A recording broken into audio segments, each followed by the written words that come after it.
Hello friends, welcome to Bava's cooking. இன்றைக்கி என்ன recipe செய்கிறதுன்னு பார்த்துடலாமா? வெண்டைக்காய் பொரியல். அதுக்கு ஃபஸ்ட்டு ஸ்டவ் ஆன் பண்ணி ஒரு கடாயை வச்சு 3 டேபிள் ஸ்பூன் ஆயில் ஊற்றிக்கலாம். கடுகு பொரிஞ்சதுக்கப்புறமா வெங்காயம் போட்டு கொஞ்சமாக உப்பு ஆட் பண்ணிக்கோங்க. வெங்காயம் வதங்குற அளவுக்கு நல்லா கோல்டன் ப்ரௌன் ஆகிற வரைக்கும் நல்லா வதக்கிக்கோங்க.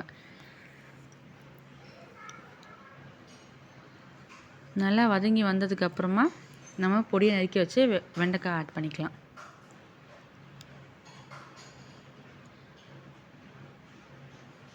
இந்த டிஷ்ஷுக்கு தேவையான அளவு உப்பு ஆட் பண்ணிவிட்டு நல்லா எண்ணெயிலே பரட்டி விட்டுக்கோங்க. வெண்டைக்காவை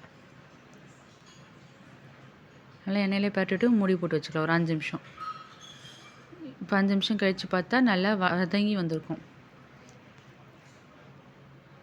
அந்த குழப்பு தன்மைலாம் போயிட்டு நல்லா வதங்கி வந்ததுக்கப்புறமா குழம்பு மிளகாய்த்தூள் 1 டேபிள் ஸ்பூன் ஆட் பண்ணிக்கலாம்.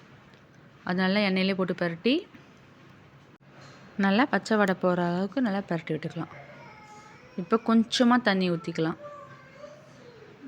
கொஞ்சமாக தண்ணி ஊற்றி அதிலே நல்லா பரட்டி விட்டு லிட்டு போட்டு மூடி வச்சுக்கலாம் ஒரு 10 நிமிஷம்.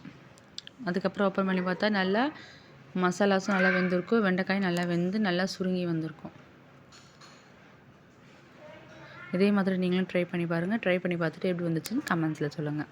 இந்த வீடியோ உங்களுக்கு பிடிச்சிருந்துச்சுன்னா லைக் பண்ணுங்கள், ஷேர் பண்ணுங்கள், கமெண்ட் பண்ணுங்கள். மறக்காமல் சப்ஸ்கிரைப் பண்ணிக்கோங்க. பக்கத்தில் இருக்கிற பெல் ஐக்கானை கிளிக் பண்ணிக்கோங்க. அப்போ தான் நான் போடுற வீடியோவில் உங்களுக்கு மொபைல் நோட்டிஃபிகேஷனில் வரும். தேங்க்ஸ் ஃபார் வாட்சிங்.